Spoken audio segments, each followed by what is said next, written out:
Voilà, donc c'est ça l'adresse. Et puis ensuite, je propose pour commencer de lever l'équivoque. Parce que souvent on parle de l'information, on parle de communication. Même lorsque vous regardez ce qui se passe dans les médias, parfois il y a des gens qui sont recrutés parce que simplement ils sont des journalistes. On les recrute comme chargés de communication. Même s'il faut finalement marquer cette différence-là. Être journaliste ne veut pas dire être un bon communicant. Parce que simplement le journaliste va à l'assaut, à l'affût de l'information. Ensuite récupère cette information-là qu'il diffuse. Quelqu'un qui fait ça n'est pas forcément quelqu'un qui connaît les stratégies pour mieux communiquer, pour établir davantage de relations, apaiser davantage les relations, apaiser, j'allais dire même entre guillemets, apaiser les âmes des acteurs qui sont en interaction, qui sont en interactivité. Ce n'est pas du tout la même chose. Et donc il est important que l'on puisse comprendre finalement qu'est-ce que l'information et qu'est-ce que la communication en soi. L'information supprime ou réduit l'incertitude sans provoquer de réaction immédiate en retour. Je peux vous donner une information. Je vous dis, par exemple, dans cette classe, il y a plus d'hommes que de femmes. Ça, c'est une information. Si je veux mettre à cette information une donnée, je peux dire, par exemple, il y a 70% d'hommes et 30% de femmes. Ça, c'est une donnée. Maintenant, la lecture de la donnée me permet de tirer une information. Cette information, c'est quoi? Il y a plus d'hommes, finalement, de personnes de sexe masculin que de femmes, c'est-à-dire de personnes de sexe féminin. Ça, c'est une information. Maintenant, quand je vous dis cette information, vous pouvez ne pas avoir une réaction quelconque, parce que c'est simplement une information. J'ai réduit l'incertitude. Je vous ai donné un message, je vous ai transmis un message. Ce message peut ne pas provoquer. Je dis peut ne pas provoquer, tout comme il pourrait formuler d'une certaine manière. Et en ce moment-là, on change de domaine et on entre dans le domaine de la communication. Je vous donne l'exemple, par exemple, de Samba, le griot d'Albury. Dans sa célèbre phrase, sa phrase expression, qui disait, je cite, « Ma langue est le pilier qui a soutenu toutes les dynasties du Jolof. » C'est ça qu'il disait. « Ma langue est le pilier qui a soutenu toutes les dynasties du Jolof. » Vous voyez, donc ça doit être un pilier extrêmement énorme. Et ensuite, il ajoutait, elle est plus dangereuse que le venin du cobra. Vous voyez ce que ça fait? Ma langue est plus dangereuse que le venin du cobra, mais elle est plus douce que la brise matinale qui caresse les herbes. Vous voyez donc la communication à ce moment-là fait naître des états d'âme. Une personne peut être bien portante, peut ensuite entendre un message qui fait d'elle qu'elle chute. Okay? Et ensuite même elle peut être paralysée, ou en tout cas même elle peut en mourir tout simplement. Pourquoi? Tout simplement parce qu'elle a entendu un mot ou bien une expression. Et le pouvoir du langage, on l'a également appris en philosophie. Et en ce moment-là, ça réfère davantage, non pas à l'information, mais à la communication. Alors cet aspect-là de communication est extrêmement important. Et en soi, il convient donc de marquer la différence avec l'information. Donc pour vous qui faites par exemple de la communication territoriale, pour vous qui faites de la gestion des collectivités territoriales, il est important que vous puissiez prendre en considération, faire la mesure de ces choses et vous dire qu'effectivement, quand on parle de l'information, voilà ce à quoi ça renvoie. Ce n'est pas essentiellement un message qui peut créer une réaction immédiate en retour, mais par contre la communication vise davantage à influencer, à influer sur le comportement de quelqu'un. Et ça, c'est extrêmement important. Donc, c'est un processus qui est extrêmement dynamique, qui fait évoluer une situation. Si on veut gérer, par exemple, pour rester dans le domaine des collectivités, si on veut gérer les ressources humaines, actuellement, on est en train de parler de tous ces litiges fonciers, de tous ces problèmes qui opposent, par exemple, un riche homme d'affaires sénégalais à un village, à une communauté. Vous voyez que rien ne pourra se faire si on n'établit pas une communication. Rien ne pourra se faire.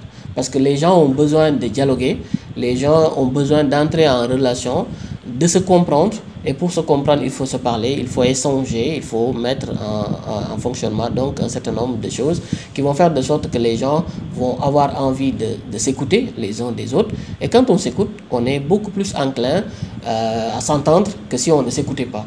Et donc ça, c'est extrêmement important que vous puissiez comprendre finalement que l'information en soi est extrêmement différente de la communication. Alors la communication finalement, c'est quoi? En gestion des entreprises, et c'est un domaine particulier, et des organisations, la communication désigne l'ensemble des actions entreprises en vue de donner la meilleure image de l'entreprise ou de l'organisation. Et pourquoi il est important? Pourquoi je parle d'entreprise? Je parle d'organisation. Parce que même lorsque vous terminez votre formation, vous allez rediriger finalement vers ces acteurs de l'entreprise. Sinon, ce sont des organisations telles que les collectivités territoriales. Voilà finalement les deux grands domaines ou les deux grands secteurs dans lesquels vous allez devoir évoluer. Et quel que soit le domaine où vous allez finalement faire vos armes, vous êtes censé connaître l'importance de la communication au sein d'une entreprise, l'importance de la communication au sein d'une collectivité territoriale. Elle est primordiale, la communication. Même lorsque vous êtes admis à un stage, je parlais tout à l'heure de proposer par exemple des choses que vous pouvez faire à une collectivité. Il y a quelques années, bon, il n'y a pas quelques années, il y a peut-être juste un peu plus d'1 an, j'avais lancé un corps, le corps des volontaires de l'information territoriale. Ce corps existe toujours au niveau de l'Institut Sabdarifa. Et c'est que l'idée derrière, c'était que les étudiants de l'Institut ne sortent pas comme des demandeurs de stage, mais soient perçus par les collectivités et par les entreprises comme des gens qui viennent apporter de la valeur. Effectivement. Et quand on a lancé le corps des volontaires, on s'est rendu compte que les collectivités sont demandeuses finalement de l'information territoriale. Finalement, les collectivités au niveau de Taïba Niassène, au niveau de Taïba Ndiaye, voilà, sollicitent les VIT pour faire une cartographie extrêmement complète des ressources, des infrastructures au sein des collectivités territoriales. Ça n'existait pas. Et pourtant, ce sont des étudiants qui le font. Donc, quand je dis de faire des propositions, c'est à cela finalement que je renvoie. Je renvoie au fait, à la nécessité de devoir aller vers beaucoup plus d'interactivité avec ces acteurs, à la nécessité de faire davantage dans de la proposition que dans de la demande, parce que la proposition elle est beaucoup plus importante que la demande elle-même. Ok? Et donc il est important que vous puissiez savoir que la communication au sein de toute organisation, prenez la cellule familiale, la communication elle est primordiale. Prenez l'école, la communication est primordiale. Prenez les rapports entre les étudiants et les enseignants, les administrations au niveau de l'université, la communication est au début et à la fin de tout. À défaut de pouvoir communiquer, les gens vont entrer en conflit tout simplement parce qu'ils vont plus s'entendre. Il va y avoir des incompréhensions, il va y avoir des écarts d'entendement du message et par conséquent, il va y avoir nécessairement un chaos lié à des conflits qui pourraient émerger donc de ces distanciations. Voilà, donc il est important de retenir cela. Donc il est toujours dans le domaine de ces organisations. La communication permet d'accéder à une certaine notoriété, de faire connaître les produits et les activités de cette organisation pour développer éventuellement les parts de marché, de mobiliser les hommes de l'organisation. Ça va de soi. Quelqu'un qui est informé est moins enclin à imaginer des choses. Quand on ne vous informe pas, quand on ne vous dit pas ce qu'il en est, vous essayez de comprendre. En fait, ça, c'est l'esprit humain qui est comme ça. Parfois, il a tendance à être fouineur parce qu'il a envie d'avoir des informations. Quand les informations ne sont pas transmises alors qu'elles devraient l'être, je ne dis pas qu'il faut s'intéresser à tout, y compris à des choses qui ne nous concernent pas. Je ne parle pas de ça. Mais si on n'est pas informé des choses que l'on devrait savoir, en principe, on a tendance à fouiner, à nous faire des idées. Généralement, ce sont des idées qui sont fausses, qui sont dangereuses parce que ça amène des suspicions. Ça amène finalement des incompréhensions parce qu'on va penser que quelqu'un aurait fait ou aurait dit telle chose, alors que dans la réalité, ce n'est pas forcément la vérité. Mais c'est parce que, pour moi, l'information n'a pas été transmise. Au sein des organisations, c'est pareil. Lorsque l'information ne circule pas, les gens vont se mettre à imaginer, parfois même à fomenter des histoires qui finissent par pourrir l'ambiance au sein de ces organisations. Donc, il est important de savoir que la communication, elle est fondamentale au sein des organisations, quel que soit le type d'organisation, quelle que soit la taille de l'organisation, la communication est essentielle, tout simplement. ces actions autour de la communication reposent sur différentes techniques dites de communication. Il s'agit de quoi? Il s'agit de relations publiques internes ou externes, de relations avec la presse, de la publicité de masse, par exemple, la publicité qui passe à travers les médias, etc., pour vendre un produit, pour faire connaître un service, etc. Sinon, de la publicité directe, vous ajouterez un E à direct, à travers le courrier, à travers le téléphone, etc. Mais aussi le logo de l'entreprise. Vous voyez déjà que, quand je disais tout à l'heure qu'il est important que l'on dépasse le cadre conceptuel de la communication, mais que l'on aille vers des aspects beaucoup plus concrets encore donc dans le cadre de cet enseignement, c'est de ça qu'il s'agissait. Je veux dire que finalement, il est important que vous-même, vous sachiez, par exemple, quand vous êtes dans une organisation qui n'a pas de logo. Mais écoutez, il y a combien d'organisations au Sénégal qui n'ont pas de logo? Il y a combien d'organisations qui ne savent pas comment faire pour être, par exemple, juste pour se régulariser, avoir un quitus fiscal, avoir par exemple un INEA, voilà, avoir un registre de commerce et ainsi de suite. Ça veut dire que quelque part, moi souvent je le dis, quand je dis aux étudiants d'arrêter de demander des stages, je dis aussi quelque part que vous avez de l'emploi à créer vous-même, parce que vous allez gagner de l'argent. Il faut seulement que la formation soit correcte, que vous sachiez faire ce que vous êtes censé pouvoir faire. À ce moment-là, vous pouvez même gagner de l'argent avec vos compétences, en attendant même que vous trouviez un autre emploi salarié, si vous avez envie d'être salarié.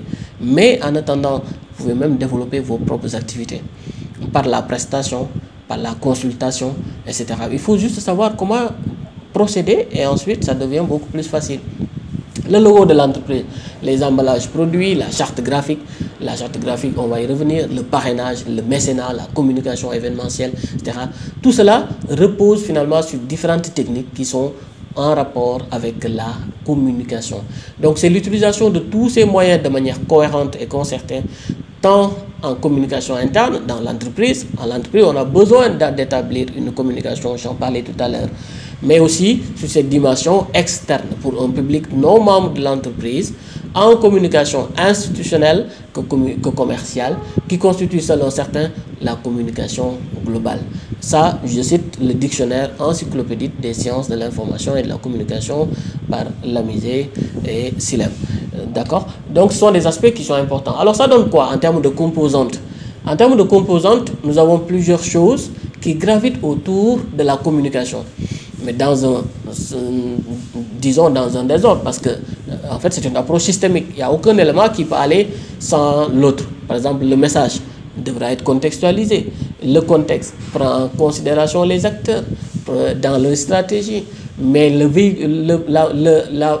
façon de véhiculer cette information, le message doit transiter, doit être reposé, basé sur un canal, des canaux qui sont spécifiques, qui ont également une signification qui donne sens au message qui est transmis. Donc c'est tout ça qu'il faut prendre dans les composantes de la communication. Je reviens sur ça. De quoi il s'agit? Il faut avoir par exemple un canal. Le canal, c'est le support de transmission du message. Mais le message lui-même, c'est un ensemble de signaux émis consciemment ou inconsciemment par les acteurs. Quel est le type de message que moi j'ai envie de délivrer? On est en train de faire par exemple une campagne de sensibilisation sur la gestion foncière. Quels sont les types de messages que je peux formuler, que je peux transmettre à un grand public? Mais quand je connais mon message, quand je connais la formulation et les enjeux de ce message, lorsque je sais les états d'âme que je souhaite provoquer à travers mon message, à ce moment-là, je peux choisir le canal. Quel est le canal qui va être plus intéressant? Mais le canal aussi, vous conviendrez avec moi, va être choisi en fonction de la catégorie ciblée, la catégorie d'acteurs ciblés. S'il s'agit par exemple des jeunes, l'autre jour j'étais dans ma voiture, j'écoutais la radio et à la radio, il y a quelqu'un qui disait c'est dommage que les jeunes n'écoutent plus la radio. En tout cas, écoutent de moins en moins la radio. Ils passent tout le temps dans les réseaux sociaux à s'amuser. Et c'est quelque part vrai. En tout cas, pour beaucoup de jeunes, moi quand je me connecte sur Facebook, je vois beaucoup de jeunes qui se connectent, qui partagent des messages débiles, qui n'ont aucun sens, qui partagent des photos idiotes, juste pour faire rire les autres, juste pour se marrer finalement. Alors que ce temps-là pourrait être valorisé aussi. Même le temps de présence dans les réseaux sociaux pourrait être valorisé pour fabriquer un profil gagnant au sein des réseaux sociaux. Parce que tout ce qui se fait dans les réseaux sociaux, si ce n'est pas pour nous, c'est pour les réseaux sociaux eux-mêmes. Si on passe tout notre temps à publier sur Facebook, on ne publie pas pour soi, on publie pour Facebook. Le jour où Facebook aurait décidé que notre profil ne lui plaît plus, on a perdu toute donc toutes nos publications. Souvent, moi, je passe ce message-là, il est important. Voilà pourquoi aussi, quand je forme les jeunes à créer un site web, je les encourage à le faire et à se montrer, à se vendre. Par exemple, le temps que l'on passe dans les réseaux à faire des publications qui vont ensuite descendre au fin fond de mon profil que les gens ne verront plus dans quelques jours ou dans quelques semaines. Pourquoi ne pas le mettre dans mon site web et puis prendre le lien et le mettre sur Facebook. En ce moment-là, les gens vont continuer de venir sur mon site. Mon site web, il m'appartient. Ce n'est pas le réseau social qui ne m'appartient pas et qui peut décider de changer les règles du jeu à tout moment, indépendant de notre volonté. Voilà, donc l'enjeu aussi, puisqu'on parle de danger de communication, c'est tout ça à la fois. On est dans un contexte extrêmement particulier, marqué par les technologies numériques, et donc il est important aussi que l'on puisse prendre conscience des enjeux qui se rapportent spécifiquement aux technologies numériques. Voilà, donc ça, le message, le canal vont dépendre finalement des acteurs, les interlocuteurs qui participent à ce message-là. Mais quand on vise aussi et que l'on détermine les catégories d'acteurs, à ce moment-là, on va formuler les stratégies qui vont être en rapport avec le contexte. On ne communique pas de la même façon en temps de paix qu'en temps de guerre. Vous voyez l'exemple le plus accompli. Si vous voyez Ousmane Sonko aller rencontrer le président Macky Sall, vous savez bien que c'est une histoire de contexte.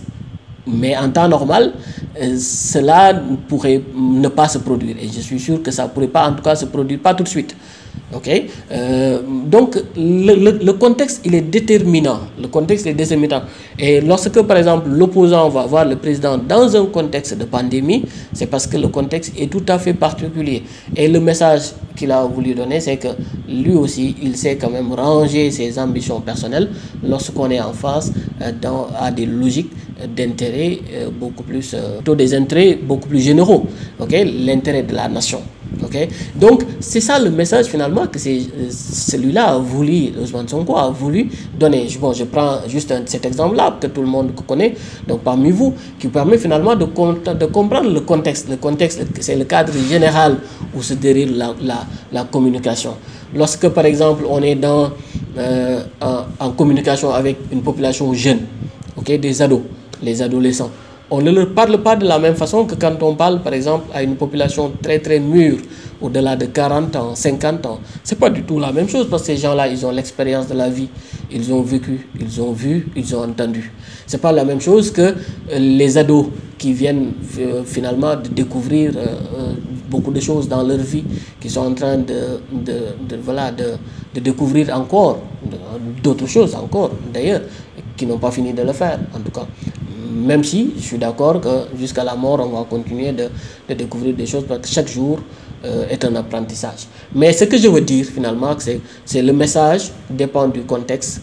Okay? C'est en rapport avec ce contexte que l'on définit les stratégies pour aborder les acteurs, pour leur transmettre un message via un canal spécifique qui va donner un sens, une signification à notre message. Donc, en termes de structuration, les composantes de la communication se présentent comme telles. Et puis ensuite, vous avez ce processus-là, okay? Ce processus-là qui est plutôt complexe, okay? Mais qui prend en considération un ensemble de choses en rapport avec le vécu des gens, avec les émotions ou les préoccupations. Ça c'est quelque chose d'important. Mais ça se passe aussi entre un émetteur et un récepteur. Un récepteur qui a un statut, également un rôle. Un émetteur qui a un statut et un rôle. Okay? Et puis qui fait intervenir plusieurs sens. Hein? Plusieurs sens, par exemple le langage, ou en tout cas la parole, l'ouïe, mais également la vue. Parce que ce que l'on voit diffère de ce que l'on a entendu. Okay? Ce que l'on a entendu diffère aussi de ce que l'on nous dit directement, ou bien ce que nous-mêmes nous disons aux autres directement. Et tout ça intervient dans la formulation du message et dans la prise en charge également des canaux, du choix même des canaux qui vont être utilisés. Parce qu'en fait, ce qui est attendu, c'est un retour de ce que l'on a transmis comme message. Quel est le type de réaction que moi je souhaite provoquer lorsque je dis, par exemple, je transmets mon message au récepteur, plutôt au récepteur. Qu'est-ce que je souhaite provoquer finalement comme, plutôt comme réaction? Vous voyez, même dans le contexte social des pays africains, du Sénégal en particulier, qui est fait de tradition orale, on peut déceler quand même des éléments de messages qui sont extrêmement forts. Nos aïeux, nos anciens connaissaient bien le pouvoir du langage. Si vous, j'ai tout à l'heure cité le cas du griot Samba, okay, qui disait que ma langue est le pilier qui a soutenu toutes les dynasties du Jolof. Elle est plus douce, plutôt elle est plus dangereuse que le venin du cobra, mais elle est plus douce encore que la brise matinale qui caresse les herbes. Ça veut dire que finalement les griots ont fait tuer beaucoup de rois, parce que les rois, parce que tout simplement ils étaient flattés dans leur ego par le griot qui les accompagnait, n'osaient pas fuir, n'osaient pas rebrousser chemin, et par conséquent ils allaient à la gloire, même si la gloire devait supposer en amont la mort. Okay? Mais ça, c'est le pouvoir du langage. Mais le langage fait également naître des états d'âme. Donc, quand on fait de la communication aussi, on cherche à influencer positivement ou négativement. Quand je dis, par exemple, à quelqu'un, je dis, vous êtes brave. Quand je dis ça à quelqu'un, quand je dis à quelqu'un, véritablement, vous êtes une excellente personne, vous êtes une bonne personne. Mais à vie, je viens d'avoir un ami à vie, parce que cette personne ne me détestera plus. Okay? Parce qu'elle sait que moi, je lui ai transmis un message de paix, d'amitié, d'estime, de considération. Donc, je me suis fait un ami. Donc, le langage fait naître des états d'âme. La communication également, elle est comme ça. Elle est comme ça. Okay? Et donc, lorsque hier, voilà, je peux vous donner un autre exemple. Hier, j'ai discuté avec un maçon qui est en train de me peindre un local que j'ai loué pour une activité. Je lui dis, quelle est la peinture que vous allez mettre là-bas? Le monsieur, il me dit, non, on va juste mettre du lasso. Je dis, écoutez, si je n'avais pas pris le local et que vous deviez le faire pour le louer ensuite, est-ce que vous auriez mis du lasso? Ensuite, il s'énerve, quoi. Il s'énerve. Je lui dis, mais salut. Mais attendez, vous ne pouvez pas me parler comme ça, vous ne pouvez pas bouder parce que simplement j'ai posé une question qui vous déplaît. Moi, je suis en droit de poser parce que je paye mon argent. Et puis, de toute manière, moi, depuis que je vous ai vu, je vous ai toujours considéré comme un professionnel. Ensuite, il a cessé de s'énerver. Tout simplement parce que je l'ai flatté. Je l'ai flatté, mais c'est vrai, quoi. Je n'ai pas menti. Mais j'ai dit quelque chose, un message qui a fait changer son état d'âme.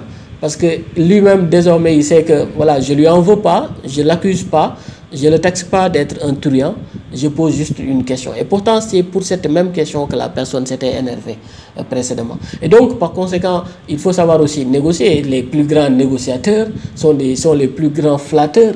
Flatter ne veut pas dire des choses que l'on invente, des choses qui sont fausses. Mais écoutez, moi, je peux dire que vous portez un joli habit, un bel habit. Cette personne-là à qui je dis cela, c'est que moi, je n'ai pas de rancœur.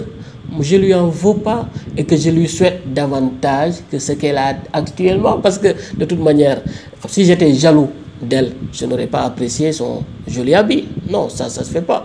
Et par conséquent, donc, la personne-là, elle est beaucoup plus encline à interagir avec moi, à nouer de la relation avec moi, que si je me mettais par exemple à dénigrer la personne. Bah, ça va de soi. Si je passe tout mon temps aussi à dénigrer la personne, je fais naître des états d'âme. Et en général, c'est dans le domaine du négatif que je crée ces états d'âme. Et par conséquent, aussi, je crée un ennemi. Donc, il est important de bien choisir entre l'émetteur du message et le récepteur du message, de comprendre tout le processus, la formulation du message, le rôle et le statut de la cible, les éléments de paralangage que l'on cible. Par exemple, la vue.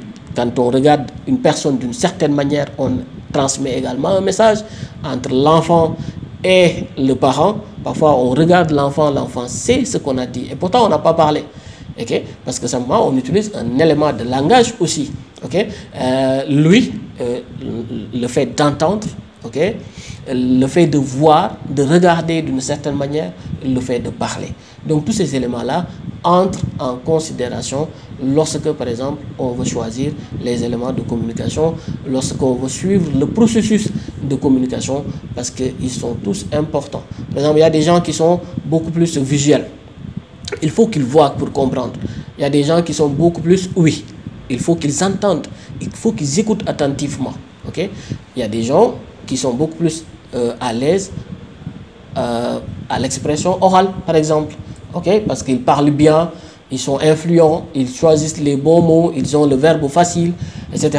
Bon, ces gens-là aussi sont beaucoup plus enclins à influencer lorsqu'ils parlent que lorsqu'ils écrivaient, par exemple, ou bien qu'ils transmettaient le message d'une autre manière. Donc, il est important de connaître également le processus de communication dans ces différents éléments que je viens de vous expliquer.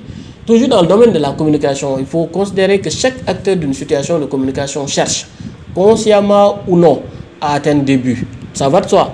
Quand on parle pour quelque chose. Quand je transmets un message pour créer également, j'allais dire, des états d'âme. J'allais dire également des réactions de la part de l'autre, notamment plutôt du récepteur. Il peut s'agir d'informer, il peut s'agir de créer ou de maintenir une relation, de faire passer une image. Je prends une collectivité territoriale qui veut faire par exemple du marketing territorial, une entreprise qui veut vendre davantage ses produits, ses services. L'entreprise ou l'organisation de manière générale a intérêt à soigner son image pour pouvoir influencer davantage les autres. Le but visé ici renvoie aux enjeux de la communication qui peuvent être de type symbolique, sinon opératoire. Opératoire parce que ça va permettre de créer des réactions tout de suite. Sinon symbolique parce que ça va permettre de marquer l'esprit de la personne, de marquer son subconscient, d'influer sur la personne, soit après sur son comportement ou pas. Mais de façon consciente ou non, chaque acteur adopte aussi des comportements pour atteindre ses objectifs. Et ça renvoie aussi aux stratégies. Quelle est la stratégie que moi je vais adopter, par exemple, pour convaincre mes étudiants d'aller vers telle option ou n'aime pas telle autre option? Ça dépend de moi. Donc, il faut que je prenne conscience de mon objectif. Et quand je prends conscience de mon objectif aussi, je le mets en rapport avec ce que je souhaite dérouler comme processus. Et quand je déroule ce processus-là, je connais déjà ma cible, donc je peux adopter mes stratégies à cette cible-là.